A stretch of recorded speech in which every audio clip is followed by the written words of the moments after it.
Welcome, everybody, back to another episode of the Drive and Dish NBA podcast. My name is Kevin Rayfuse. Justin is at the beach this week, actually on vacation in St. Augustine with all the baby pictures he's putting up are super adorable. But I promise it's just the usual mid-July vacation. We'll check in with Justin later this week. But in the meantime, friend of the show joining me, Mr. Joe Pantorno at Joe Pantorno on Twitter, editor for AM New York, does a ton of writing as well. I mean, I know editor is your official title, but like you write a ton of articles too. So I feel like that's selling you short a little bit, but covering all things New York. Glad to have him back here on the podcast.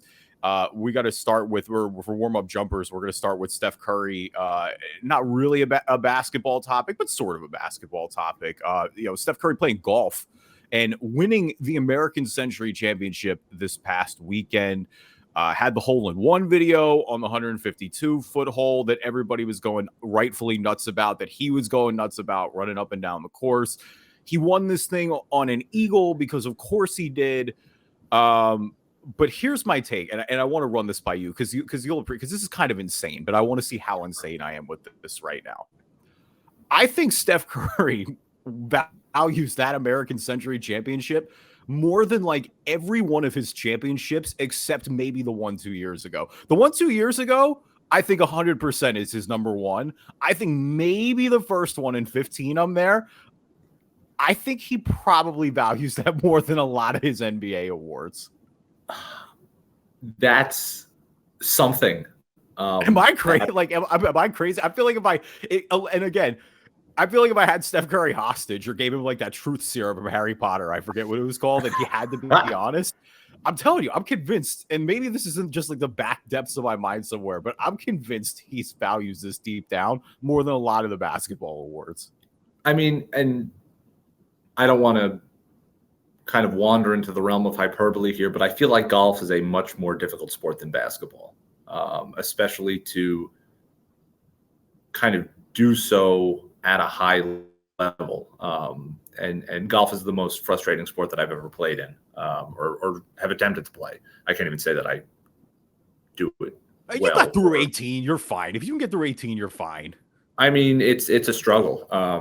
But I guess, at this point, I think he's just trolling us because, like, not only is he, one of the greatest basketball players of a generation and sort of redefined basketball as a sport, but then it's just like, oh, I'm just going to go out and like nab a golf title. Like, he's really good. Cool. Like, we get it, Steph. Like, you're good at everything you do. All these guys golf, and of course he's better than all of them. Like it feels. I mean, JR is right there too, J.R. Smith. But obviously we know about Barkley's swing, but we know, Michael Jordan is a legendary golfer in terms of how much he plays, and all these guys love this as a hobby. I think you're right too, though, in the sense with golf. I mean, not only is it hard, I think the just satisfaction, because it's such an individual sport. Like when you win a golf tournament, you beat everybody. Like you're number one. When you win, it's a team effort in basketball. And obviously when you're the number one guy, like Steph Curry is on the Warriors, like, of course it means a ton. But yeah, of course, it is just like when he nailed that hole in one, it's just like, of course Steph Curry is this good at golf. Like, yeah. Some dudes are just blessed for real, but I'm telling you that's just the one. It's an insane, irrational take, but I had to run that by somebody. And since Justin's at the beach, here you are. You get my Steph Curry take. It's an honor to have you here. Leave us a review on iTunes, good or bad. We'll read them on the podcast. If you're not an Apple user, Google Play Store, Spreaker, Spotify, TuneIn, Amazon Music, Stitcher, actually RIP Stitcher, just kidding. I'm still like wired to say that, but Stitcher shut down. That's kind of wild. Wow. Yeah, we had a lot of listeners on there. And like that was a thing for a while. Like Stitcher was consistent. That was one of the first platforms I think we ever uploaded the show on when we got the RSS feed and all that. Yeah. Anyway, listen, the times are ever changing. I think especially in the media landscape, I think if anything is true, I think you and I especially know that more than anybody. Again, follow Joe on Twitter at Joe Pantorno. Watch the show on YouTube. Just search Drive and Dish NBA podcast. You can see the video version of us. Of course, leave us comments too. We will respond there as well. And now a word from our sponsors. Also, I meant to say this on the YouTube comments, but if you think my Steph Curry take is insane, like give me a 1 to 10 generally in the comments of how insane you think that take is. But I've been stirring on that longer than I should have. But now everything that is being stirred on in basketball in Philadelphia, of course, is Joel Embiid. A little interview here for the first time, and Embiid is not a guy who does a ton of interviews, to put it bluntly. And so generally when he speaks, it's a little more pointed. He kind of knows what he's saying. And Joel came out and said, I want to win a championship, whether that's in Philly or somewhere else. And so I think with that, Joe, we can officially welcome ourselves to Joel Embiidwatch 2023. I've been mentally here for a little bit. Like, I can't say I'm surprised by this. When it comes to, like, look, when the day comes, if Joel gets traded, I'll do the whole, because we could talk about, I mean, again, it's a mutual failure to me right now. It's more of the organization. Like, I will always say that is it's more of the organization. But like, yeah, Joel came up short last year. Like, there's no way around it. Those were two massive games to change the narrative, and he was bad in both of them, like actively bad in both of them. To that point, still obviously with the uncertainty around James Harden, we don't really know what's going to happen there. Either way, though, this is a guy who is closer to 30 years old at this point, who's played through a ton of injuries, who just, frankly, his prime probably does have a lower shelf life. Like, he's probably only got 1, 2, 3 truly great, MVP caliber years like we've seen the past few here. And so I understand the urgency, but I mean, yeah, like, we all kind of see where this is going, right? Like, I don't think, unless they win this year, and maybe they do, maybe they pull off a James Harden trade and they get depth. Maybe Tyrese Maxey takes another step, which I do think is actually plausible. I'm still super high on Maxey, but I don't know. I'm not encouraged. Like, I know I'm a little more jaded at this point, but it sure feels like this is all setting for him to ask by the end of the season, right? Yeah, I mean, like you sort of said, he knows what he's doing with this, and seeing the first real public admission that he's at least mulling over the idea of a trade should understandably be alarming, I think, to a lot of 76ers fans, and I can say maybe to you as well, if I'll go that far. But I think there are a lot of hypotheticals that need to be sort of hurdled before this thing actually becomes legitimate. And ultimately, I think it boils down to how much faith Joel Embiid has with the organization and with Elton Brand. And, maybe that's not for you or I to really decide or put on a numbered scale, for example, but is there a lot of evidence to maybe suggest that he does have a lot of faith, just given the track record of how they've been able to build a team and maybe provide him with the supporting cast necessary to really take that next step towards legitimate NBA title contention. So I think a lot of this is maybe going to boil down to a potential James Harden trade and what the Sixers can get in return. If he sees what they get back and there's, an inkling of, okay, I can work with this, or, they can work with me, or, okay, this is the support that I really needed, because I think it's abundantly clear that he just can't do it alone. That's not the state of the NBA anymore, really. So I think if the Sixers get, a little bit of bang for their buck for a Harden trade, maybe the idea of an Embiid trade subsides. But if it's the opposite, we can see that, the trade chatter really sort of pick up more, and maybe see him be a little bit more active in terms of getting stuff out there, or his camp getting stuff out there. Yeah, I mean, you're right, because I do think the Harden situation hangs over it. And even if he stays, I mean, if Joel wants him back and they come back and they keep a level of success going, then I think that I don't think this is imminent. I think if they really plummet in the first half of the season, and that would likely imply, like you said, that they got a bad return for Harden, or they just got something that didn't work, then yeah, I think maybe you feel the urgency the earliest to me is the trade deadline. Like, that's when I think, yeah, if they're if they're like, God forbid, around play-in position or something like that, and they're really struggling to squeak out wins and not kind of fighting for because even with all their issues in the playoffs, like they've been pretty consistently top 4 in the East now for the past few years. That would be, I think there would certainly be alarm bells going off there.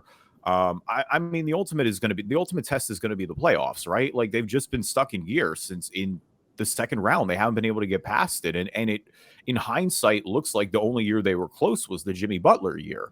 And so now you do kind of sit here where I think if they go on a run and you finally break into the conference finals or you get to the finals and go further, then yeah, I think winning cures all. Like I think that, you know, the love isn't totally lost between Embiid and the organization. Like I still think a large majority of the fan base, while disappointed, still loves Joel Embiid. Like we want him to succeed here.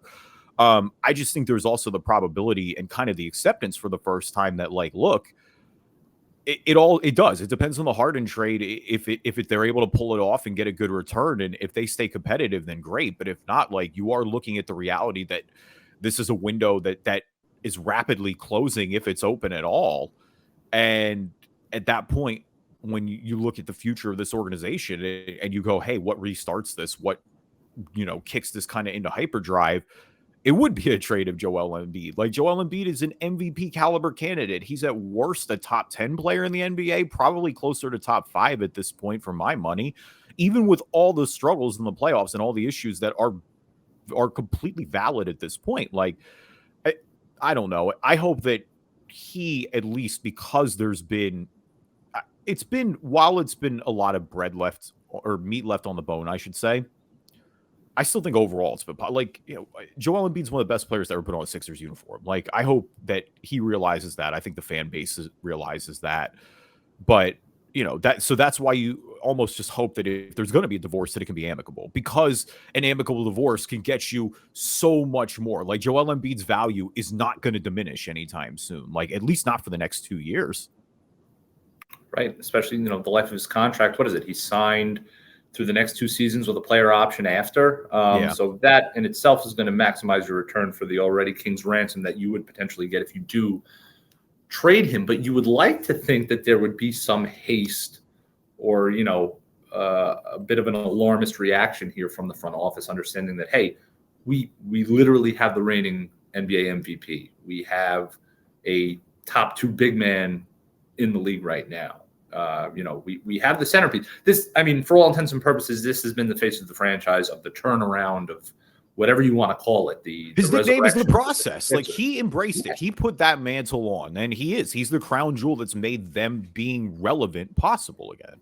And for the most part, and again, whether it's load management, and I know there's been, health issues in terms of just staying on the court, but for the most part, he has been a pretty darn good soldier for this franchise. And you would think that the powers that be in Philadelphia would want to at least reward him for that and to surround him with the best team possible. And again, they have with some of the deals that they made, like you said, getting Butler, getting Harden. I get it. But, this is a team that's needed more than just that, or more than just a dynamic duo. And really, this certainly feels like their last chance to do that.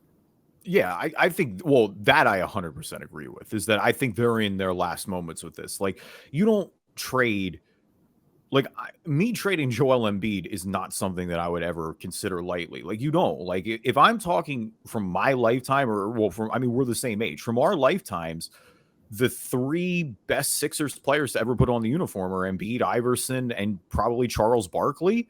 Like, look at how far they are apart. Like, look at how big the gap was in between there, and just the relevancy that he alone has brought. Like, they weren't completely lost in the wilderness in between Iverson and really kind of restarting the process. Like, there were a lot of good players who came through, but when you look at the direction of the franchise, like, as soon as you trade Joel Embiid, like, that's your white flag going, hey, we're not winning a championship anytime soon. Now, you also, again, you get the tools to hopefully put yourselves on the right path to be, and the way that it initially was when they blew it up. But yeah, it would be disappointing. You hope it doesn't get there. You hope they can just get it all taken care of. We mentioned James Harden's value, and because it's a really difficult assessment, to put it bluntly. Like I don't really know the value of James Harden at this point. I think for me, if I put the fan hat on, my ideal situation is that they get a depth package from the Clippers. Like I don't think you're getting the Paul George packages were never happening. Like if the Clippers are trading for James Harden, you want to keep Kawhi and PG together anyway. But I mean, I watched James Harden win the Sixers 2 games against the Celtics, basically single-handedly, and then I watched him kind of lose 3 of them. And so that's the thing is it's such, he's shooting a career high from 3. His assists were among the highest in the league. Like he's still a phenomenal passer. He also just can't get to the rack anymore. Like it's consistently getting blocked and shut down. I don't know. Where do you think where is your evaluation of James Harden at this point? Like, what do you think he is? He's such this sort of mercurial topic and talent where there are still the nights where he can single-handedly win you a basketball game. And then there are other nights where he looks just disinterested. And I think, ultimately, I mean, that's going to limit the package. I mean, that being said, just, the promise of what has been, I mean, it should still, in theory, get the Sixers a first-round pick. It should, in theory. But, I mean, we're so past the realm of, multiple first rounders like we're going to see with, say the Heat and Damian Lillard or a potential Joel Embiid trade, something like that. But I think we're all sort of the mindset that this isn't the James Harden of 7 years ago or 8 years ago. And that's, fine. Time takes its toll on every player sort of differently. And, I know that we haven't really seen or delved into James Harden's work ethic, maybe away from, the court per se. And I think that does say a lot where, the players that are able to kind of attain and achieve longevity, you see everything that they kind of put into this. And James Harden is sort of on the periphery of all that. Yeah. So I would say really that, this is a guy who can, again, he should still warrant a first round pick, but it would probably be, a first and, like you said, a depth player. Yeah. And the problem that they're going to run into with first round picks, because they'll get at least one back. Like James is about to, for is all over the place we are. James, like, I don't think he's going to wash out of the league or anything drastic like that. Right. Like this is still a guy who can play a ton of minutes every night. I mean, I think he's probably got health-wise 4 or 5 years left in him if he wants to play. It's just, it's not going to be at the MVP level that we saw in Houston. I mean, it's not even at the level that I would say it was when Brooklyn traded for him. Like, it's just, he's redeveloped his game a little bit. And that's the crazy part is for, look, the conditioning concerns over the course of his career are definitely there. They're undeniable. But I don't feel like he was in bad shape last year. Like, I don't feel like he came into camp looking skinnier than he's been in a while. Like, the injuries weren't amazing. Like, there's always that little bit of a risk with Harden, but I don't know. I didn't feel like it was all over the place. It's just, to me, ever since that hamstring injury, it was that hamstring injury in Brooklyn that it doesn't feel like he's ever been the same player since then. It just sapped his burst. He used to beat these guys off the dribble, and he just doesn't do it like that anymore. And when that happens, like, he doesn't totally Ben Simmons it, but you can see that he's not as decisive when he gets inside the paint. And that matters when you get to the upper level rounds and you need to be playing at your highest level. And that's why I think you've seen more of this shift where he was this cutting dynamic, do-it-yourself playmaker to more of a, okay, I'm going to try and be more of this, even more of this facilitator. And I mean, he's always been, a pretty damn good passer.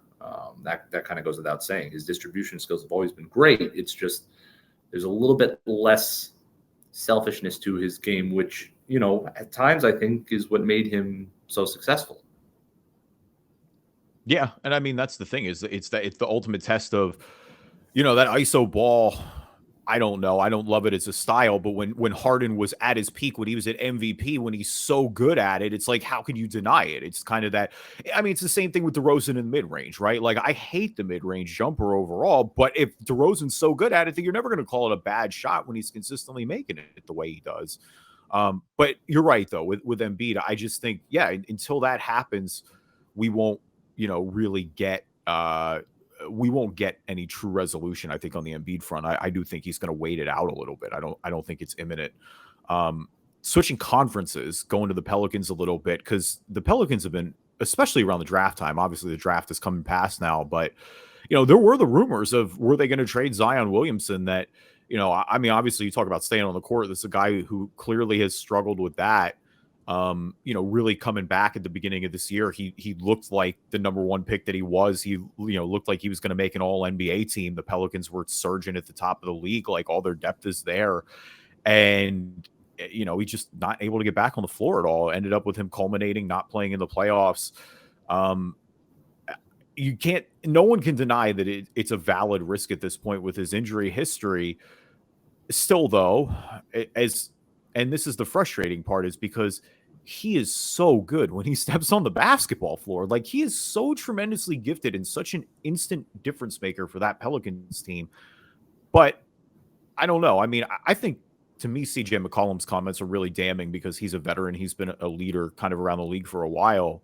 And with him, he kind of took some not so subtle barbs at Zion. But, what's your temperature on this? They clearly didn't move him post-draft, so it feels like they're getting ready to go on a training camp with him. But do we feel like, do we think they're going to cut ties? And kind of to that question, if they cut ties, how on earth do we gauge his value?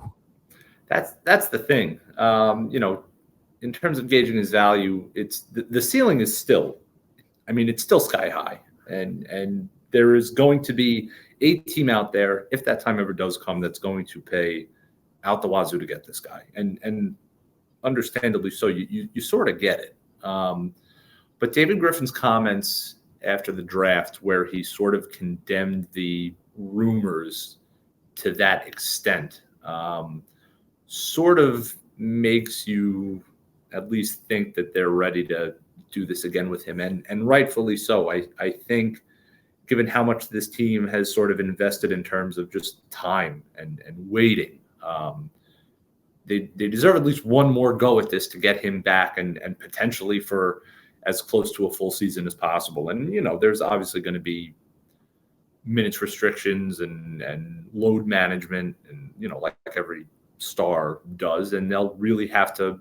be intricate and on it with him. But that being said, this is your number one pick, the guy that everybody thought was going to be the next big thing. And to potentially let him go now, when he hasn't really even been able to flash much of what made him great on a consistent basis, it certainly does feel premature.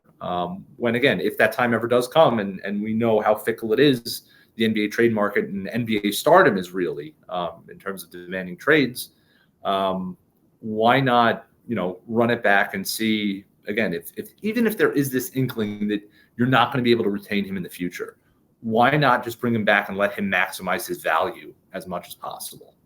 Yeah, and he's still 22 years old. And this is the worst type of situation. Because, this was, ironically, not to keep tying it back to him, but, like, this was the worry with Embiid early on. And that's kind of where, he's had to deal with injuries, but he's pretty consistently played every year since then. Zion, that last year was his fourth year. He, of course, missed his third entirely. The most games he's ever played is 61. Like, he played 24 his rookie year. He played 29 last year. But you look at his numbers and you just go, it's just tantalizing. Like, he's got a 61% effective field goal percentage. He averaged 26, 7, and almost 5 assists a game. Like, all his advanced numbers check. It's like, his VORP is good. His box plus minus, especially in the offensive end, is crazy. Like, his defensive box plus minus was positive for the first time in his career last year. And again, these are small splits, but, like, it's there. And that's kind of where, I don't know, you don't want to mortgage the farm for him, and maybe OKC's not the best example stylistically wise, but I'll just use them as an example because we know they have a zillion picks, or maybe Utah, for example, is somebody who has a zillion picks. Like, this is a situation where if he gets it together and can consistently play, he's going to be a superstar. And there aren't many situations where you can just walk in and get a young superstar at 22 years old for pennies on the dollar. And that's why maybe I guess I wouldn't trade him if I was New Orleans just yet. But like, it is such a real injury risk like that. It's realer than it's been for any major player to me in quite a long time. And that's the thing. And this is where you can play devil's advocate. If you are more of the pessimist, and I'm sure there are probably enough amongst the Pelicans fan base who are saying this, trade him now while his value can't potentially go any lower. Yeah. You know what I'm saying? Where, because again, you're one more injury away. You're one loose floorboard away. You're one blown shoe away. Like, anything really seems to happen with this guy does. So I get why you can say that, but again, linebackers that can play the way he does don't come around often. So again, if you're New Orleans brass per se, I mean, it's too great a risk right now, I think, to deal him. Yeah, I always equate his game. He's like a dancing bear because he's just so huge, but his footwork is beautiful. Like it's That's just perfect. Unbelievable how he's able to get to his spots at a guy like his size. And I mean, maybe the thing I'm worried about too is forget the physical injury risk as well. Like I do think there was a little bit of mental coming back from last year, and I think that's kind of what was alluded to. And to that part, I hope he gets that, because when you've had all these injuries, like, yes, I can imagine the mental part getting to you a little bit. And so I hope that, he's able to be surrounded by the right type of people, and that, you want to get him right. Like, where everyone is rooting for Zion. Like, that's the thing, is we all want to see him play basketball. It's tough though. You're right. Like, it is the sunk cost fallacy. Like, if you're New Orleans, it's like, get out of it now. Like, in hindsight, there are plenty of times, like, look at the Sixers with Ben Simmons in hindsight. I'm like, yeah, no, you certainly wish they had done that. I wouldn't have at the time, though. And I think that's the question that you have in the world. It's a very difficult decision. Like, I'm not envious of David Griffin's position, especially, too, when the other reality is, like, Brandon Ingram, who's, if Zion's Batman, Brandon Ingram's Robin. And it feels like even on nights that can change. He's also dealt with a ton of injuries of his own. Like, that's a very real risk as well. So, but man, they're so good when they all play together. Like, that's just kind of what it all comes down to. There is no easy answer for this Pelicans situation. I have this sort of sinking suspicion, unfortunately, that 10, 15 years from now, this is going to be like one of the greatest, like, what ifs, of the 2000s NBA, for example. Like, it's just, what if Zion could stay healthy? What if New Orleans could put that whole core together? I mean, there's no denying that that they will always kind of go for it. And I mean, we kind of saw that with the latter days of Anthony Davis in New Orleans when they brought in Boogie Cousins. I mean, it's not like, and that's another what if. We didn't even get to see if that worked or not. Yes, they had flashes, but then he got hurt. Exactly. So it's not like, this is a small market basketball team acting like a small market basketball team. That's not how that works. So there is respect in that. And again, it's just a gamble. But again, I think it's one that, again, given sort of, I don't want to say it's super top heavy, but I mean, considering the expanded playoffs and the opportunities where, again, if you have the pieces and you get hot at the right time, it's a gamble that's too good to pass up on. Yeah, I mean, if you're playing great at the end of the year, I mean, you don't want to – the playing game, you're always playing with fire a little bit. But, I mean, yeah, look at what the Lakers did. Like, look at what the playing games. Look at what Miami did out of the play-ins. Miami looked terrible in the playing game. It made the finals. Like, yeah. It's certainly the expansion helps. You're definitely right there. Man, it is. It's tough. It really is. You hate the injury what ifs. Like, that really is the disappointing part of it, is that I think more than anything, again, we're all rooting for Zion Williamson to get on the basketball floor. I hope we're talking about it, because we were at the beginning of last year. That first quarter was beautiful, and hopefully we get a little more of it this year.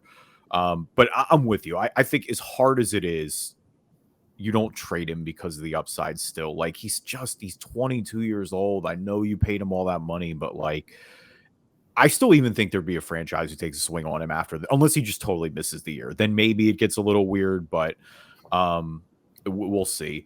For Dame, we're not going to get super into Damian Lillard because like nothing has changed. Like we've been beating this topic to death. It doesn't feel like Portland likes Miami's package enough. It feels like a third, maybe a fourth team is going to get involved. I know the one team that always gets floated is Brooklyn, who obviously is right near you. Have the pieces to facilitate it. And if they have genuine interest in Tyler Hero, then sure, go for it. Like that's the great opportunity to get him on your roster. I mean, we're settling in here for the long haul, right? Like that's what this feels like. It feels like I don't know if we'll get fully into the season, but it sure feels like we're ready to sit it out for a little bit. Yeah, we're in a staring contest right now, and it's just who's going to blink first. And if you're Portland, I mean, you really kind of have to be pissed off with Damian Lillard, sort of backing them into this corner. Yeah, all he had to do was keep his mouth shut. And if he went to the organization and said, "Okay, listen, I want to be traded to the Heat," that's one thing. But again, to blast it out for the entire world to know, where the rest of the NBA is just like, all right, like it completely limits Portland's return. And that's why, again, they're here with, okay, first round picks and Tyler Hero or Duncan Robinson, or, you know what I'm saying? There should have been bigger / better offers. But Dame controlled his market. And I mean, that's, again, you're looking out for yourself. I totally get it. That's what you got to do. But again, it really is like one big, and I won't say last because it wasn't much that he did to really, go against the organization, but it was one kind of middle finger to the team there in that respect. The one argument that I love, and it's cracking me up, and this is more for the Miami fan base, but the Miami fan base is like, oh my God, Portland needs to do this. They will never be a free agent destination for anyone if they don't treat Damian Lillard. And you're right. I do think you should treat Damian Lillard like he's arguably the best player in franchise history. I don't think you should chump him and like ship him off to some random team in Siberia either. But like, no, I don't think that. What are you talking about? When has Portland ever been a free agency destination? Miami fans can say that because Miami is one of 3 places that's always a free agency destination. Like, I don't want to hear that. Like, that's ridiculous. And guys will go to play where they're going to win. Like, if the opportunity is there, guys will come and play. I mean, I kind of, if anything, I respect Portland kind of sticking to their guns a little bit and being like, look, if you're going to, I do think they're going to end up trading him to Miami. Like, let it show that I think that's where he's going to go. But, oh yeah, I want everything. Like, I want Hero. I want Duncan Robinson. I want like 3 first rounders. Like, if I'm going to have to take this offer, I want all of it. Like, I want Jovic. I want, like, give me everything you got. And it's crazy though, because I do think there are teams that can make better offers. See Boston, who I think should be jumping in the mix. Like, I think Boston, or at least they did, maybe not post Grant Williams trade. It's a little different, but I thought Boston was somebody who really as a contender should take a swing and try to get Dame. I'm surprised he didn't entertain some of these other contenders as well. Like, I get wanting to go play in Miami and playing with Jimmy and playing with Bam. It makes a lot of sense. Like, they can win games next year. Like that, it makes sense that Damian Lillard wants to play competitive basketball, but it's like, you've also flirted with this for how long? Like, this could have been mutually facilitated and it just wouldn't have to go like this, where I do think it unfortunately runs the risk now. Like, Damian Lillard's got in Portland. We're never worried about anything long-term, but like, it does run the risk of being a little messier than it probably should have been. Sure. It kind of leaves a sour taste in the mouth of some people. And again, I get it. And I do have to go back because what you said about Portland never being a free agent destination or whatever. Listen, if Kevin Durant wants to go to the Phoenix Suns, I mean, like, you know what I'm saying? Like, Kyrie wants to go to the Dallas Mavericks. I don't know. Like you said, winning is where players want to go now. Yeah.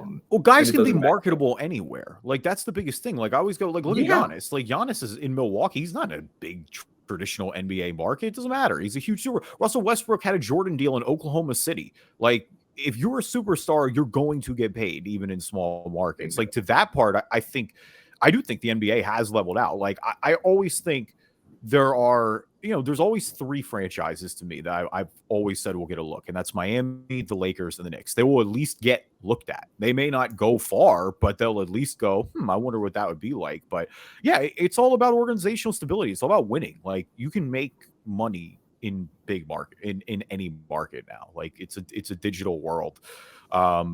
Real quick before we get out of here, Summer League did wrap up officially. Congratulations to Cam Whitmore for winning Summer League MVP out of Nova. I mean, that was already a guy. I can't believe he fell as far as he did.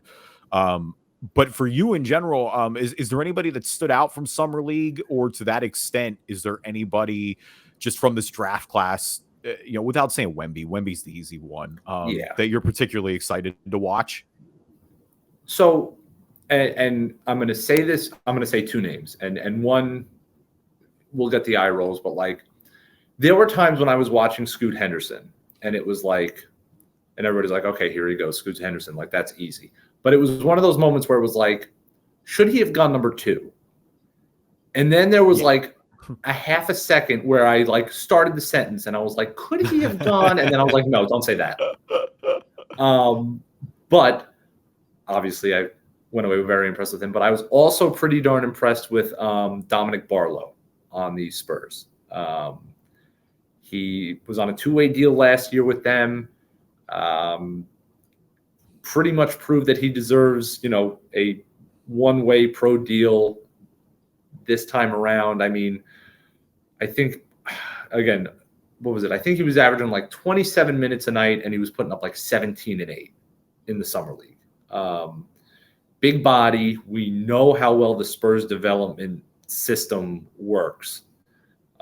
So I think at least this is a guy who could be a contributor in San Antonio. And again, all the talk obviously was about Wemby, but I think Barlow is a nice piece that could be developing kind of under everybody's nose. Well, and that's the fun part about San Antonio this year, right? Is that you have your centerpiece, but now you get to.